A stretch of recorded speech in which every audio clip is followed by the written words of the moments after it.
And welcome to this Thursday edition of the Speaking for Him podcast. I'm Adam McNutt alongside the host of the program, Mr. Andrew Gomison.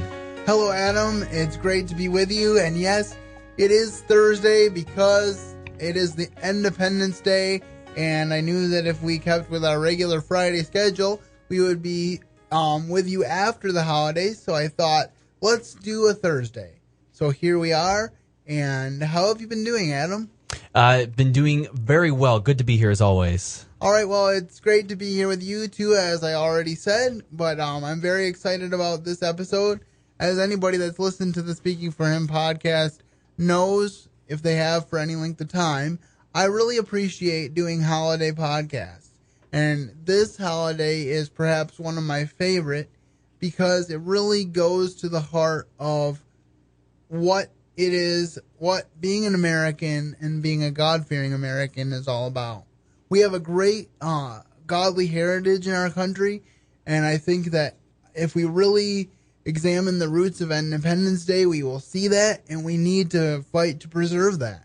So, Adam, before we go any further, could you give us a little bit of history on Independence Day? Yes, absolutely. Independence Day, commonly known as the 4th of July, it means so much more than blowing up things and eating a bunch of hot dogs. There's such a bigger meaning to it than that.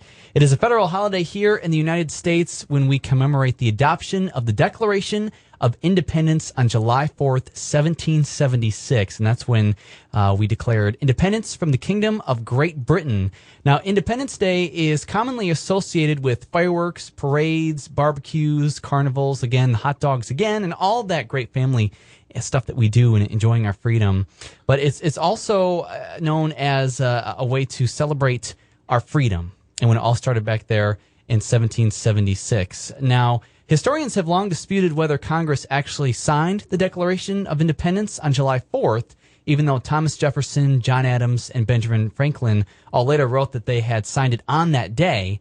Most historians have concluded that the Declaration was signed nearly a month after its adoption on August 2nd, 1776. Almost a whole another month later, historians are kind of saying, hey, that's when it was signed. So not even in the month of July, and not on the 4th of July, as commonly believed.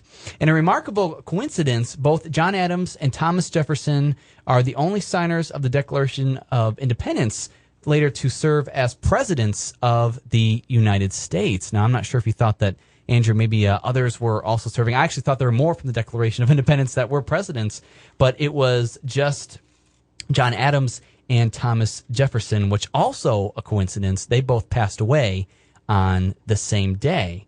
So July 4th, 1826 was the 50th anniversary of the Declaration.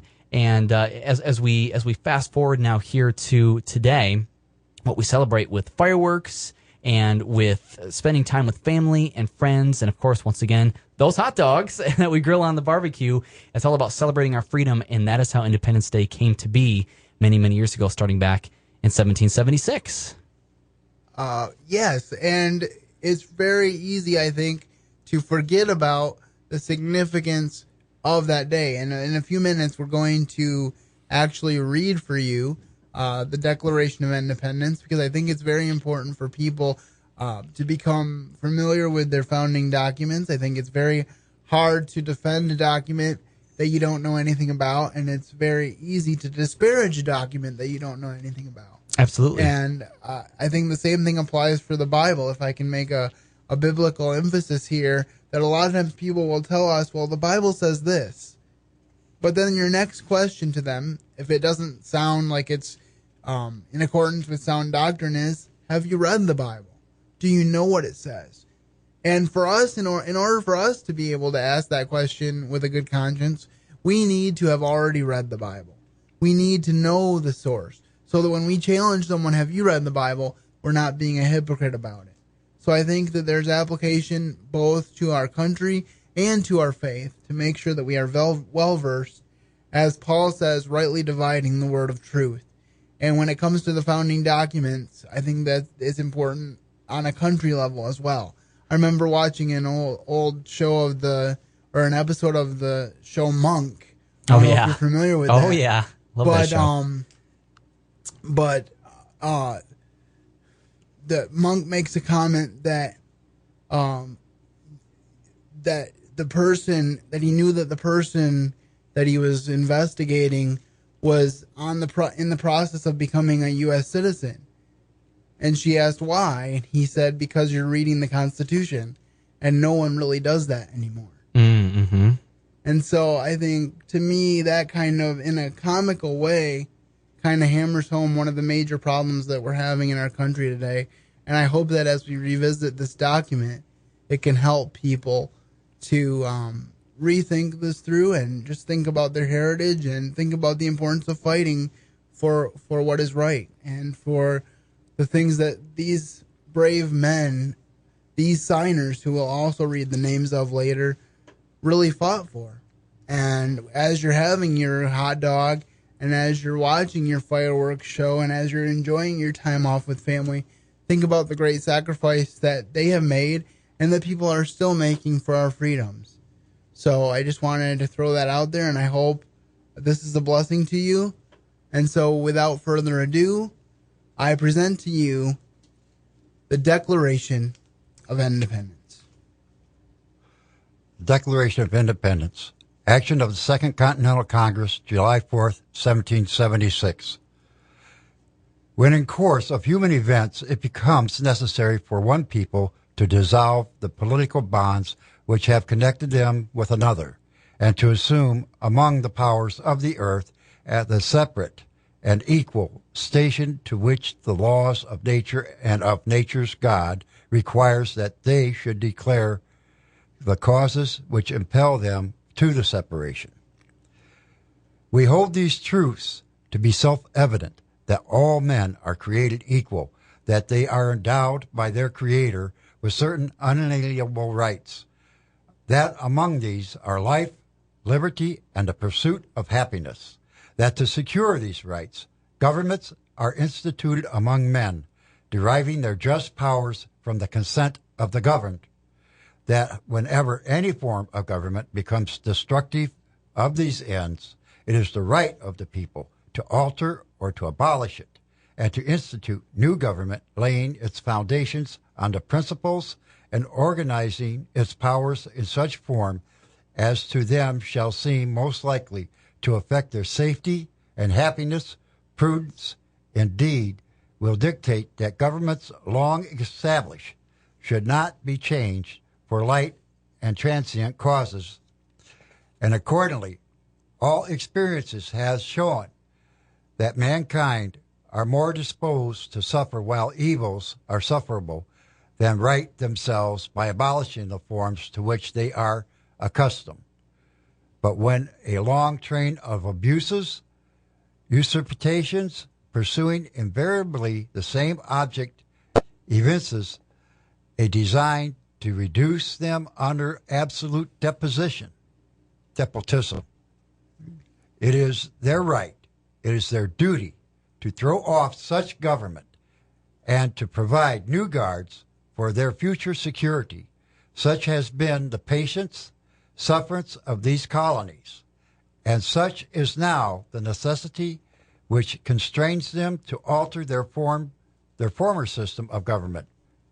The history of the present King of Great Britain is a history of repeated injuries, usurpations, all having in direct object the establishment of an absolute tyranny over these states. To prove this, let facts be submitted to the candid world. He has refused his assent to laws, the most wholesome and necessary for the public good. He has forbidden his governors to pass laws of immediate and pressing importance, unless suspended in their operations till his assent shall be obtained, and when so suspended, he has utterly neglected to attend them. He has refused to pass other laws for the accommodation of large districts of people, unless these people would relinquish the right of representation in the legislature, a right inestimable to them and formidable to tyrants only. He has called together legislative bodies at places unusual, uncomfortable, and distant from the depository of their public records, for the sole purpose of fatiguing them into complying with his measures. He has dissolved the Representatives' House repeatedly for opposing with manly firmness his invasions on the rights of the people. He has refused for a long time after such desolations to cause others to be elected, whereby the legislative powers, incapable of alienation, have returned to the people at large for their exercise. The state remaining in the meantime exposed to all the dangers of invasion from without and convulsions from within. He has endeavored to prevent the population of these states for the purpose of obstructing the laws for naturalization of foreigners, refusing to pass others that encourage their migrations hither, and raising the conditions of new appropriations of lands. He has obstructed the administration of justice by refusing his assent to laws for establishing judiciary powers. He has made judges dependent on his will alone for the tenure of their office and the amount and payment of their salaries. He has erected a multitude of new offices and sent hither swarms of officers to harass their people and eat out their substance. He has kept among us in times of peace standing armies without the consent of our legislators. He has affected to render the military independent of and superior to the civil power. He has combined with others to subject us to a jurisdiction foreign to our Constitution and unacknowledged by our laws, giving his assent to their acts of pretended legislation, for quartering large bodies of armed troops among us, for protecting them by mock trial from punishment for any murders which they should commit on the inhabitants of these states, for cutting off trades with all parts of the world, for imposing taxes on us without our consent, for depriving us in many cases of the benefits of trial by jury, for transporting us beyond the seas to be tried for pretended offenses, for abolishing the free system of English laws in a neighboring province, establishing therein an arbitrary government and enlarging its boundaries so as to render it at once an example and fit instrument for introducing the same absolute rule into these colonies, for taking away our charters, abolishing our most valuable laws, and altering fundamentally the forms of our governments, for suspending our own legislators and declaring themselves invested with the power to legislate for us in all cases whatsoever. He has abdicated government here by declaring us out of his protection and waging war against us. He has plundered our seas, ravaged our coasts, burnt our towns, and destroyed the lives of our people. He is at this time transporting large armies of foreign mercenaries to complete the works of death, desolation, and tyranny already begun with circumstances of cruelty and perfidy scarcely paralleled in the most barbarous ages, and totally unworthy the head of a civilized nation.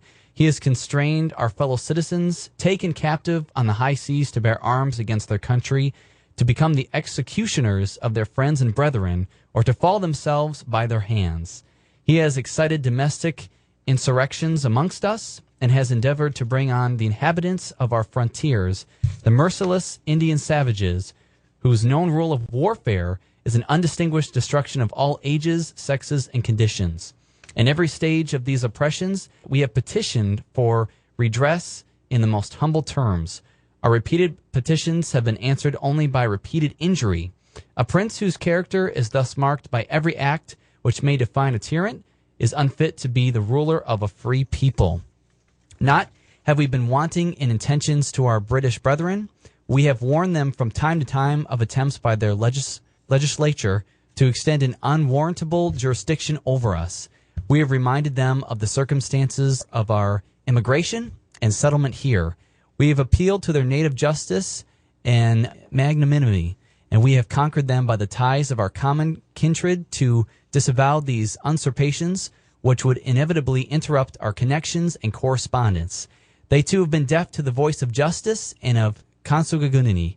We must therefore acquiesce in the necessity which denounces our separation and hold them, as we hold the rest of mankind, enemies in war, in peace friends. We therefore, the representatives of the United States of America and General Congress assembled, appealing to the Supreme Judge of the world for the rectitude of our intentions, do in the name and by authority of the good people of these colonies, solemnly publish and declare that these united colonies and of right ought to be free and independent states, that they are absolved from all allegiance to the British Crown, and that all political connection between them and the state of Great Britain is and ought to be totally dissolved, and that as free and independent states that have full power to levy war, conclude peace, contract alliances, establish commerce, and to do all other acts and things which independent states may of right do. And for the support of this declaration, with a firm reliance on the protection of divine providence, we mutually pledge to each other our lives, our fortunes, and our sacred honor.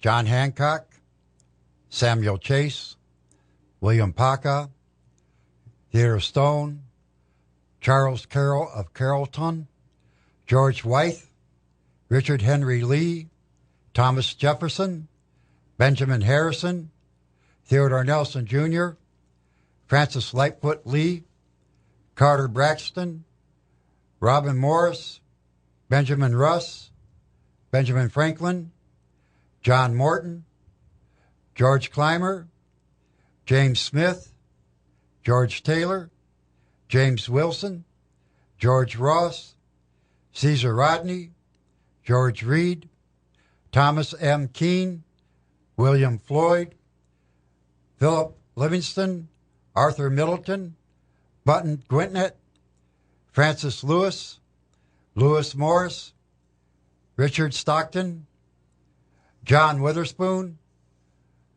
Francis Hopkins, John Hart, Abraham Clark, Hosea Bartlett, William Whipple, Samuel Adams, John Adams, Robert Treat Payne, Eldridge Jerry, Step Hopkins, William Ellery, Roger Sherman, Samuel Huntington, William Williams, Oliver Wolcott, Matthew Thornton, William Hooper, Joseph Hughes, John Penn, Edward Rutledge, Theodore Hedwig June, Thomas Lynch June, Lyman Hall, and George Walton.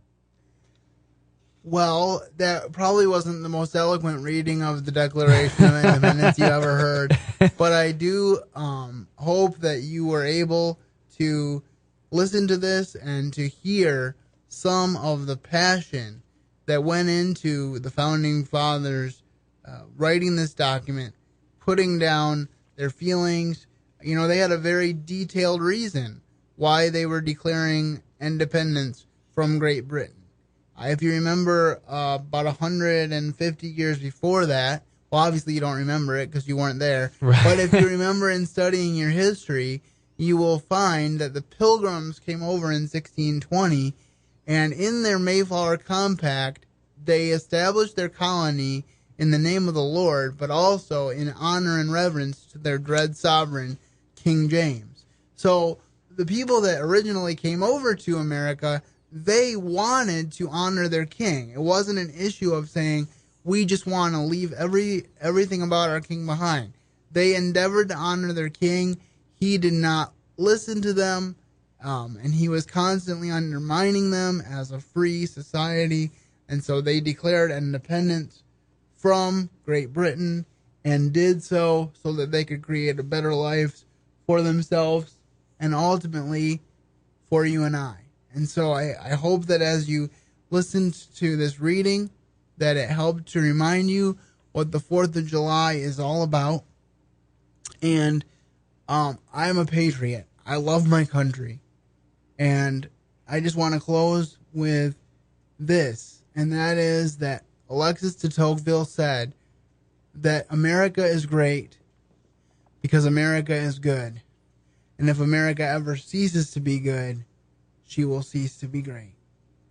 Ronald Reagan said, if we cease to be a nation under God, we will become a nation gone under. And I think, folks, that this is where we are, sadly. we are quickly becoming a nation gone under. And I don't know about you, but I don't plan on going down with the ship. I plan on fighting with everything I have to see America embrace the Christian ideals that God has given to us. Yes, the world is waxing worse and worse, and ultimately I may be called to pay the price for my stand. But I'm not going to contribute to the problem by just sitting back and allowing things to go against the Word of God. And I encourage and implore that you would do the same. May God bless you, and may God bless America. For speaking for him, this is Andrew Gomison saying, keep serving the best